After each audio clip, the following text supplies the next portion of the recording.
everyone, welcome to my YouTube channel. I am Amrita, your IB Maths educator. So this is my class 3 where I am going to discuss tree diagram, conditional probability, total probability as well as Bayes theorem. Okay, so you only need to remember these two formulas. That the probability formula, we know that it is nothing but the number of favorable outcome by the number of total outcome, right? And this conditional probability formula, which is given in your data booklet, even you don't need to remember the formula for the Bayes theorem. Only you need to know that where I'm going to apply these all formulas. So I'm not going in a depth of these formula. I'm just trying to teach you how to apply and where to apply in the examination. Okay, so I'm going to start with this question number 1. What is that? The question number 1, it is given to you in a group of 25 students. Okay, so there are total 25 students where 18 students take chemistry and 12 students take physics. All right, 3 students take, this is important, see, 3 students take neither chemistry nor physics. That means these are the out of the circle part, because this first circle represent chemistry and the second circle represent what? See, this is what the students who are learning the chemistry, right? And what is this? If you will notice this one, so what is this? The students who has taken the physics, right?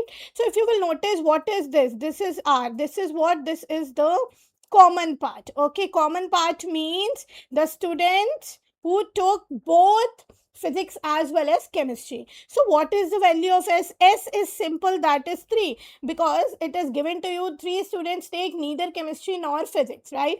So simply S is 3. Now we need to calculate the value of R. Okay, so how we will calculate this value of R? We know the one formula. What is that formula? See here, I'm solving first second part. What is that? My target is to find out the value of R, right? We know one thing, that the probability of C union P is equal to probability of C plus probability of P minus probability of C intersection P. So we need to find out this part. This is what? This is nothing but R. Can you tell me that what is the probability C union P? C union P, that there are 25 students and 3 students are opt out from the chemistry and physics. That means the C union P is what? The C union P is nothing but 22, because it is 25 minus 3. Okay, and what is the probability of this C? It is given to you, that is 18, right? Oh, sorry, one more thing I need to add, that this is not P, this is actually N, right? We are talking about this N. This is N of C union P, N of C plus N of P minus N. N means the cardinality, number of elements. 18, and what is that? N of P, physics is 12 minus R. So we can easily calculate R. So R is 18 plus 12 minus 22, which is equal to 30 minus 22, which is equal to 8. Okay, so this R is nothing but 8. That means it's very easy. That means 18 students take chemistry, in which 8 are common. 8 are common for the physics as well as chemistry. So if you will notice that, what is P? What is P? Okay, so the P is nothing. P is only only chemistry. That means the student chosen only chemistry as a subject. So that means the total, how many students? 18 minus 8, which is equal to 10, right? That means only 10 students take only chemistry as a subject, not physics. Okay, and what is Q? Q is the only physics. That means the students who chosen only physics as a subject. That means the total is what? Total is 12. 12 minus 8, which is equal to 4. Okay, so the value of P is 10 and the value of Q is 4. That means the Venn diagram, I can make it like that. See, so we can make this Venn diagram like this. So here we have 2 circles. This is for C, this is for P, right? So here we have 3 elements. So only CP is 10, and this the common part is 8 and only physics is 4. So if you will add it, so you will get that 10 plus 8 is 18, 18 plus 4 is 22. So you will get C union P as 22, right?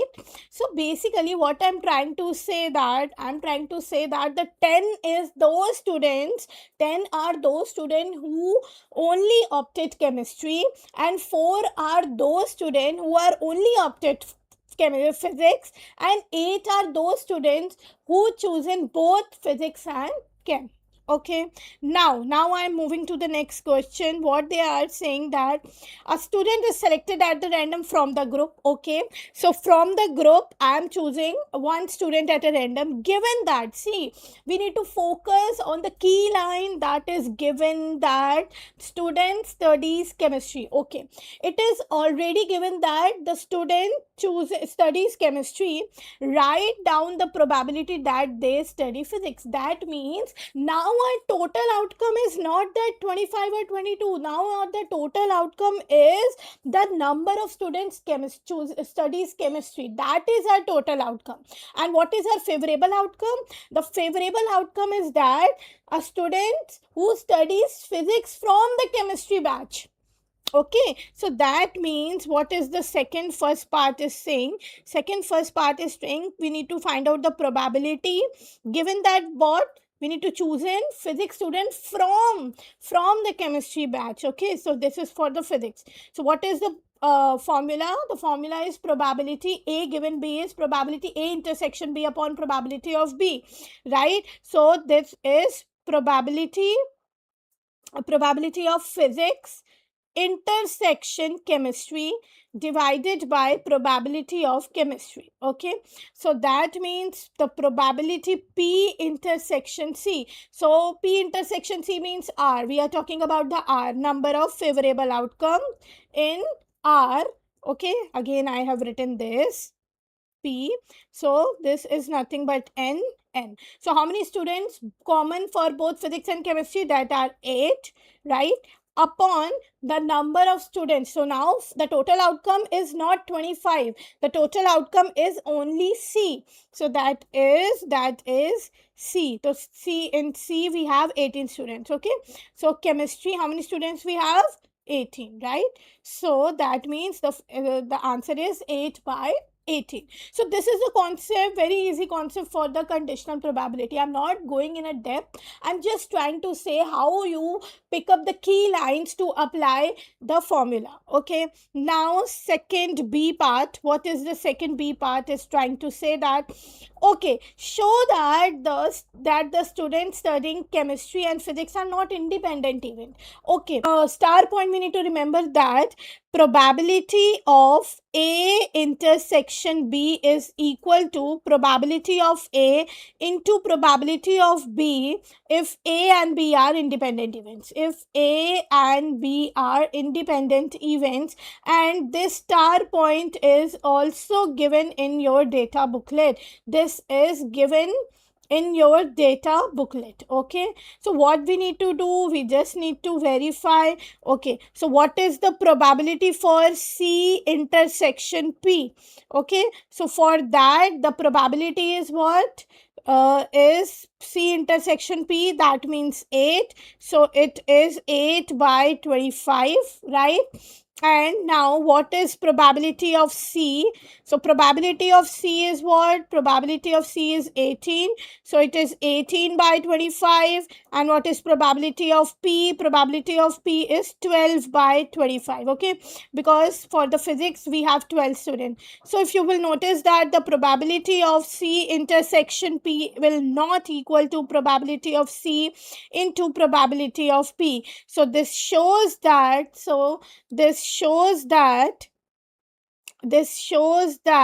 C and P are not independent events. Okay, are not independent events. Okay, this is very easy way to show that it is independent or not. Now the third part, what is given in the third part, that two students, now we need to choose two students. Two students are selected as random, one after the other. That means one after the other. See, this is a very important line. Find the probability that the first student studies only chemistry.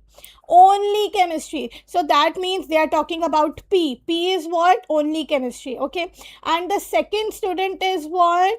Studies only physics. That means they are talking about Q. Okay, and if, tell me one thing, if I am chosen one student from the chemistry, that means in the total one student will get reduced, right? So that means now we need to choose what? Probability that the first one only C, and the second is only P, right? Which is equal to, now tell me, only P. What is the probability that how many students we have, those who have chosen only chemistry? That is 10. That means 10 by 25, right? Into 10 by 25 into what, we need to choose the another one from only physics. But this is important, one after the other. That means without replacement, right? Without replacement. So that means it one student get reduced. Okay, so it will be, only physics we have 4, but instead of 25 now we will take 24. So when you will solve, you will get 1 by 15 as the answer. Okay, I hope you will get how to solve this kind of question. This is very basic question. Okay, now I am moving towards question number 2, where we will apply the concept of total probability based theorem as well as conditional probability. Okay, now there are two bags. First one is bag A and the second one is bag B. Okay, so second one is bag B, and we have three green balls. Okay, so here we have three green balls, and in bag B we have only one green ball. Okay, and in bag A we have four red ball, and in bag B we have again four red ball. Okay, so this is very easy question. What they are asking in the next first part, a ball is randomly chosen from both bags. From both the bags we need to choose. Okay, find the probability that they are of different colors. That means red, either red green or it can be green red, but we need to decide from bag A or bag B. Okay, suppose the case one can be red A and green B, right? This is case 1. Or the case 2 is what? The green A and red B, right? So this can be the case. So it's very easy. So how you will solve this question, the first part? So in the first part, what we will do, wait a minute. So in first part we need to choose probability of different color. Okay, different color balls. Okay, so that means in the case we will choose red A and green B, case 1, plus probability of green A and red B, right? So in this case what we will do, so if you will notice red A, how many balls we have total in A? That is 7, and red is 4, right? So it will be 4 by 7. Now we will move towards B. In bag B, total balls are 4 and 1, that is 5, and for the green one we have only 1, so it will be 1 by 5, right? Plus, so this is case 1. Case 2, green A, how many balls we have? Green, 3 green balls. Okay, and the total 7, so it will be 3 by 7. And now we will move towards the bag B, total how many? 5, and the red one is 4, so it will be 4 by 5. Okay, so when you will solve this, you will get the value 16 by 35. Okay, this is the simple answer, simple solution for the question number 1. Now we will read the next part. A bias coin is flipped. Okay, now the coin is, we are tossing a coin, so we know that only two outcome possible. It can be head or tail. Okay, so if head is shown, a ball is randomly selected from bag A. If tail is shown, a ball is randomly selected from bag B. That means on head we will choose bag A, and for the and if we will get tail, we will choose bag B. Okay, so it's very easy. What is the probability of getting head? It is given to you, that is 2/3. So for sure, for getting tail, it will be 1/3, right? Because the total probability is 1, so it's 1 minus 2/3, which is equal to 1/3. Again, now if we are getting tail, then we will choose bag B. Okay, so in bag B, the probability for red ball is 4/5. So for the green one is what? 1 minus 4/5, which is 1/5. And we already calculate here, right? We already calculate here. Now we need to calculate for the red ball from bag A, because for the head we will choose bag A, right? So red A is nothing but 4/7, because the red ball we have 4, and the total is 7. So it's 4/7, and green is 1 minus 4/7, which is equal to 3/7. So in this way we need to construct the tree diagram. Okay, I just want to tell you that exactly what is this box. This box is saying that the probability of red ball, given that it is shown that it is head. This is what this is, R given H. And what is this box shows? This box shows the probability of choosing green ball if getting head. And what is this now? This is probability of red given tail. Okay, now what is this box? This box is probability of green given tail, right? Now in the first part, what they are saying, the bias coin is flipped and the ball is randomly selected. Find the probability that the ball is red. Acha, the ball is red. That means we need to find out the probability of getting red ball. So it can be from bag A, it can be from bag B. But we know that the bag A will be chosen when we will get head, and bag B will be chosen when we will get tail, right? So basically this is for A bag and this is for B bag, right?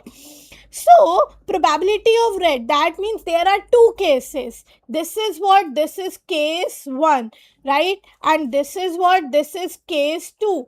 Okay, so it can be the probability of red intersection head, like from bag A, plus probability of red intersection tail, that means from bag B. Okay, so what we can do, we know one formula for the second this part. The first one. So for this we know one formula, that the probability of A given B is what? It is probability of A intersection B divided by probability of B, or it can be written as probability of A intersection B is probability of B, that means probability of choosing bag B, into probability of choosing red ball from bag B, right? So it can be written as the probability of A given, we need to find out probability of red ball. Okay, so it can be from red intersection head, that means from bag A, plus probability red intersection tail. Okay, so that means the answer for this, we will use this formula. So we can write it is probability of choosing bag A, that means from head, into probability of R given H, right? Plus probability of tail into probability R given T. Okay, so this is known as total probability. whenever we have more than two cases, more than one cases, that means we need to choose the red ball. It can be from bag A or bag B. So this is nothing but the total probability. So you don't need to learn any formula. See, here I'm just applying that there are two cases. So it can be red or head, it can be red or tail. So two cases, that means we need to club those cases, we need to add it, right? So in this case, now you just need to put all the values. When you will put this value, you will get the probability of head. See all the values, it's 2 by 3, 4 by 7, 1 by 3 and 4 by 5, right? So we will put it here into 4 by 7 plus 1 by 3 into 4 by 5. So when we will solve it, we will get 68 by 105. Okay, so I hope you understand the concept of total probability. It's very easy. Okay, so whenever you have more than one cases, so we need to add those probabilities. So we will say that it is what? The total probability. Okay, now the last one, given that a red ball is selected. Okay, red ball is selected, this is given to you. Okay, so the given thing will come later. That means probability that given the red ball is selected. Okay, find the probability that the bias coin show heads. Okay, so if you will notice that it's just opposite to this thing, right? It is just opposite. Here we have find out the probability R given H, but here we need to find out the probability of H given R. So what we need to do, just we know the formula for the conditional probability. It is nothing but what we will apply R intersection H, right, divided by probability of chosen red ball. And if you will notice that we have already find this R intersection H here, right? What was that? It is probability of H into probability of R given H divided by probability of R. Probability of R is nothing but the red ball. Here we have found out that also. Okay, so this is the formula for the Bayes theorem. So I told you, you don't need to remember these formula. You just need to remember one formula, that is conditional probability, and apply throughout the question. Okay, you will not supposed to learn different separate formula for the Bayes theorem or for the total probability, right? What is that? We have calculated here, that is 2 by 3 into 4 by 7. And what is the probability of R? Here we have calculated, this is 68 by 105. So in the denominator here we have total probability because two cases possible. So when you will solve, you will get the answer 10 by 17. Okay, so there, I hope you clear with all these concepts with these two questions. Okay, so I hope you like this video and I hope you understand all these concepts. Please subscribe to my YouTube channel and stay tuned. In my next class, I am going to bind up with stats and probability PYQs. In that class, part 1, part 2, I am going to solve all the PYQs from the 23 to 25 paper. From paper 1 as well as from paper 2. And if you have any doubt, you can email me. I have mentioned my email ID on my video, as well as you can comment me on this video. Thank you so much and stay tuned.